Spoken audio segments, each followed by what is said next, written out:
Okay, thank you very much. Appreciate you being here. Hasn't been so long, late last night.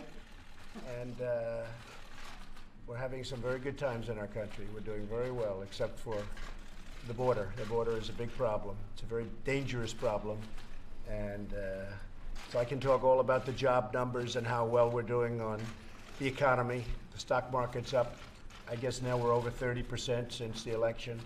So many good things are happening, but we have to take care of the border.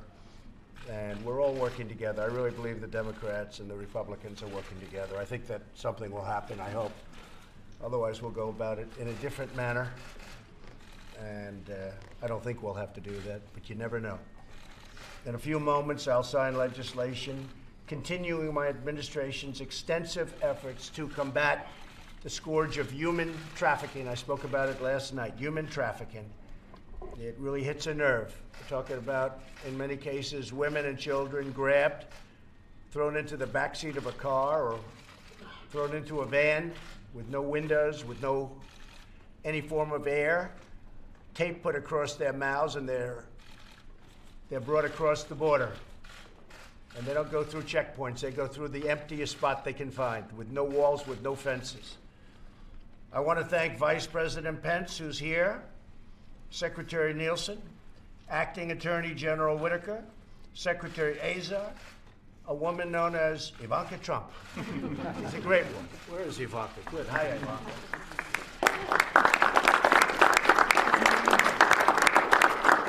She's worked very hard on this. This is very close to her heart. Deputy Secretary Sullivan, Administrator Green, Acting Director Vitello, Assistant Secretary Johnson, and Ambassador Richmond for being here today. It's a group of people that has really worked, and they worked hard. I also want to recognize a great friend of mine, a man who's done so well and so popular in the state of Ohio, Rob Portman. Where's Rob? Great job, Rob. Appreciate it. And Senator Chris Coons, who on occasion we disagree, but I actually like him. We pray together, right? So that's a good step. Representatives Michael McCall, my friend, Susan Brooks, Ann Wagner, and Chris Smith. I signed Representative Smith's anti-trafficking bill yesterday. That was just signed, and I want to thank you very much. You worked hard on it. We all worked hard on it. Anti-trafficking. You know, just so we understand, human trafficking now is bigger worldwide. This is not a U.S. situation. This is a world situation. Because of the internet, far worse than it ever has been. You would think that was an ancient form of criminality. It's not. It's a very modern day form, and because of the internet, what they do with the internet, how they find people through the internet, is disgraceful. We're also honored to be joined by many from law enforcement who fight this heinous crime every single day. Finally, I want to thank the inspiring advocates and survivors, and we have numerous of them with us, and maybe they'll say a few words. My administration has made the fight against human trafficking one of the highest priorities. Today's bill marks the fourth robust piece of bipartisan legislation, and it is bipartisan, I have to tell you. The Democrats have been great, that I've signed. In just the last few weeks, we have a couple of others here that are already signed, having to do with the same situation. Little different, but all related. And it's just over the last couple of weeks that we've signed this.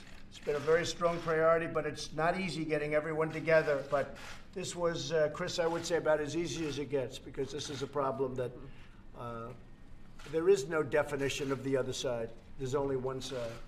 So I want to thank Democrats for helping us out with this one. But still much work remains. We cannot defeat the menace of international human trafficking if we do not secure our border. They're bringing them through the border. That's where they're coming from in this part of the world. All over the world, but in this part of the world, they're bringing them through the border. They're driving in, and they're not going through checkpoints, because you can't have 4 or 5 people sitting in the back of a car with tape over your mouth and your hands tied and go through somebody that's checking out your car or your van. Unsecure borders allow traffickers clear passage to transport their victims. and into the United States is very easy to come. All you do is drive 20 miles one way or the other, and you'll find an open spot where there's no protection. And then you'll go hundreds of miles where you'll see pure open spots. In fiscal year 2018, ICE made more than 1,500 human trafficking arrests, mostly sex trafficking. I'd like to ask Acting Attorney General Matt Whitaker and Assistant Attorney General Eric Dreiban to say a few words about the recent case that dismantled a Mexican sex trafficking organization that was brutal, that operated in the United States and horrendously abused young women from Latin America. A brutal, brutal situation. Could I ask Matt to say a few words? Thank you, Mr. President.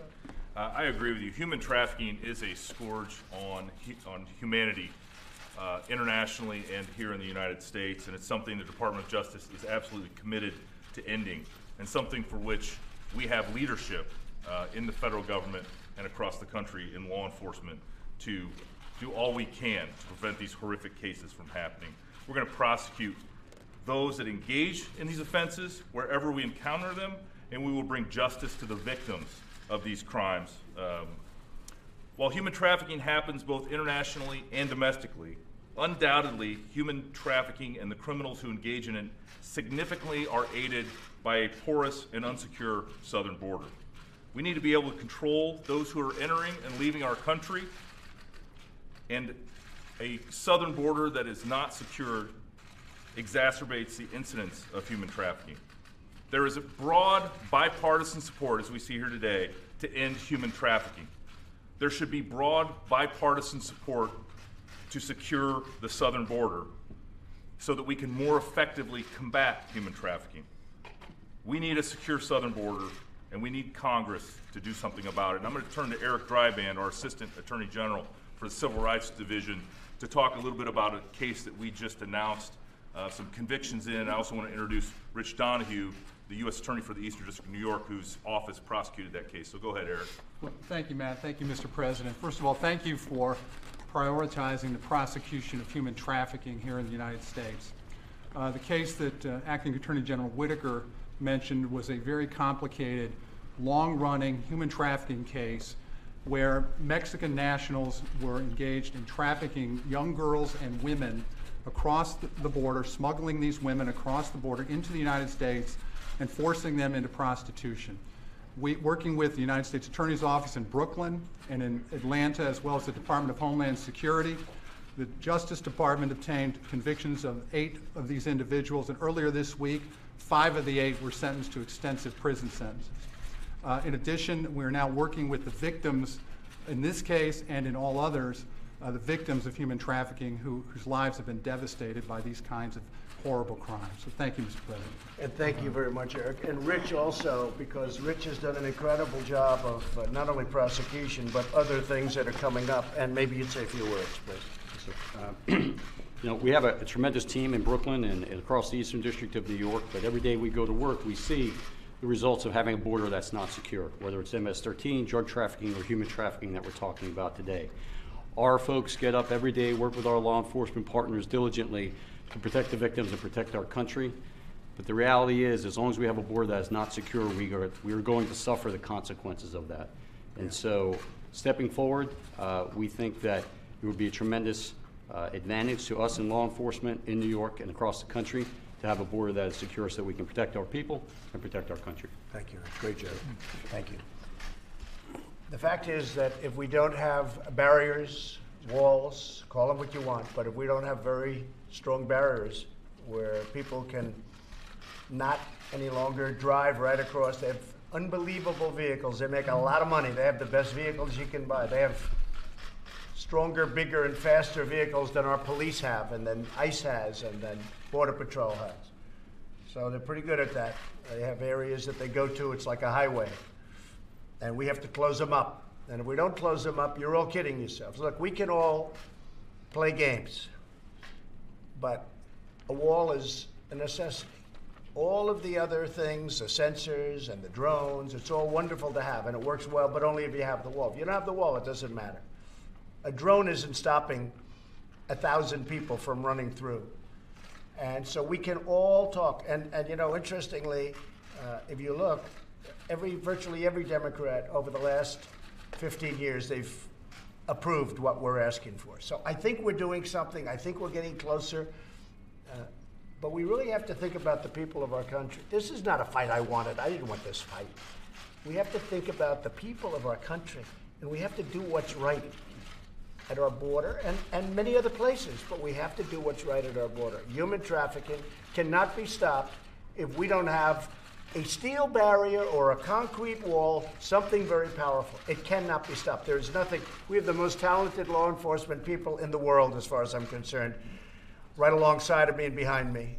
It doesn't mean a thing if they're going to be driving women and children through sections of the border where nobody is, where you can't be because you don't have enough manpower or woman power. You don't have enough of anything.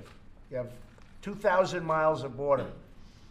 So if you're not going to stop it, in all fairness, there's not much they can do. They can get them every once in a while. But the other way, we can eliminate the problem as it pertains to the area that is the worst problem. Probably the world's worst problem, because they come into the United States because we have the money. That's true with drugs. And everything I said for human trafficking is also true with drugs. So we got to get the politics out of this and go back to common sense. You know, they say it's a medieval solution, a wall. That's true. It's medieval because it worked then, and it works even better now. Israel put up a wall, 99.9% successful, according to Bibi Netanyahu. He came into my office a couple of months ago. He said, "What's with the wall? We put up a wall. It was 99.9% successful. 99.9. I said, "You mind if I use that number?" He said, "You know, because they'll fact check it and they'll say, oh, it was actually only 99%. The president told a fib." Now, he told me 99.9. Maybe he'll change it and make it 99. But they put up a wall and they don't have a problem anymore. And we have to do the same thing. The United States must not incentivize or enable these evil crimes. Instead, we should do everything we can to fight them, and that's what we're doing. I call on Congress to send me a funding bill to secure the border, build a barrier, and help end this horrific assault on innocent life, not to mention the drugs, not to mention the gangs and the criminals. And I will very gladly sign this legislation having to do specifically with a horrible, horrible worldwide problem, human trafficking. And it's my honor to do it, and I very much appreciate all of the Democrat support. I very much do. Thank you.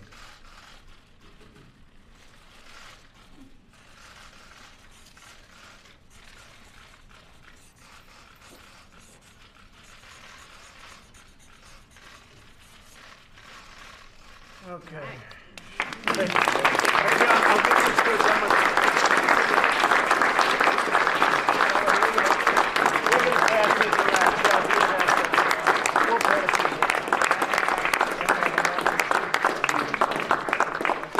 it. You know, just I'll explain to the press so often. For my whole life, I've watched presidents. They'd sign one letter at a time. One letter. Did you ever look at these signatures? They're a disaster. So I sign it with one pen and then I hand out pens. It works out much better. It's also a lot faster. Folks, the ice guys. Pass them. Yeah, where are my ice guys? Come on. Where are they? So you've got Just the pass them around. I think we have One enough. behind us, head of We have business enough for lines here. everybody. We're pretty accurate in our count. Okay, here you go. Where's my senator back there? At least we have to take care of the Republican senator. We took care of the Democrat, right? Michael, you have it? Good. Pass that around, fellas. Chris? Mr. President, what do you say to those federal workers, security guards, Secret Service agents, TSA agents, who are now going without pay? I think they have been terrific. These are terrific patriots. A lot of them agree with what I'm doing, and I hope we're going to have the situation worked out. But they want security in our country, and so do I. That's all we want. We want security. We want common sense. We want security in our country. When you look at what's going on, immigration just went to very high on your list. So even on your list, immigration's very high on the list, but we're not talking about just immigration. And I would like, and I'll say it in front of some of our Democrat friends here, I would love to see a big immigration bill where we really take care of the situation. I know you want to. Everybody wants to. Who wouldn't want to? Right now we have a problem. We have to take care of this, and it's quicker and easier to do this individually. but we would like to see real immigration reform in this country because we need it, and it could be a beautiful thing. And with all of the companies coming into our country, we have 7 car companies now that are announcing or have announced just recently, and we have many car companies and other companies, as you know, they're flowing in. We have the best job numbers virtually that we've ever had. For African American, the best ever. Hispanic, Asian, the best ever. The best in 50 years in the overall number, and soon that's going to be beaten. So we have the best job numbers. We need people. We need great qualified people. We want them to come in. So I think it's a great time right now because of that. We need people, Rob. And I mean, in Ohio, you need workers. And I know you feel the same way. I know Chris, I mean, I'll speak for Chris, but everybody wants to see immigration reform. It's overdue. And it's always been very political, and maybe this will turn out to be a blessing in disguise. But John, I will tell you this. The people out there want something to happen at our southern border, whether it's human trafficking, whether it's drugs, whether it's criminals, whether it's MS-13. The folks behind me know all about MS-13 and how violent and vicious they are and where they come from. And they all come from the same place, and they all come in the same way. They come right across that border. And we've thrown thousands out. I would say thousands, right, fellas? I mean, literally MS-13, and you have a lot of it. I know that, Rich. We throw thousands out a year, and then they come back. And we move them all the way back to where they came from, all the way back. And they find a way to come back again. We need strong borders, and we need immigration reform. Beyond that, we need immigration reform. Okay, let's go. But these people have to go without their paychecks. Some are being forced to work without pay. Some have been furloughed. These are They are going to get the money, and I think they're going to be happy. And I will tell you, and I say it often, many of those people that you're talking about, so humanly the way you express it, but many of those people that you talk about are on my side. I've had so many people. The beautiful thing is with social media, the world can write to you. And you take a look at social media. So many of those people are saying, it's very hard for me, it's very hard for my family, but Mr. President, you're doing the right thing. Get it done. I've had so many of them. They're patriots. They love our country. And they want to see it be done. Look, this is just common sense. They want to see it be done correctly. We need a barrier. We have to stop people from coming in the way they come in. And if we don't have it, you can never have border security unless you have a steel barrier, a concrete wall, you can call it whatever you want, but without it, you'll never have, you can have the greatest talent in the world, you will never, ever, in a million years, you will not have border security. Can't happen. Mr. President, what's your current thinking on a national emergency? Why didn't you announce it last night, and when might you? Because I think we might work a deal, and if we don't, I may go that route.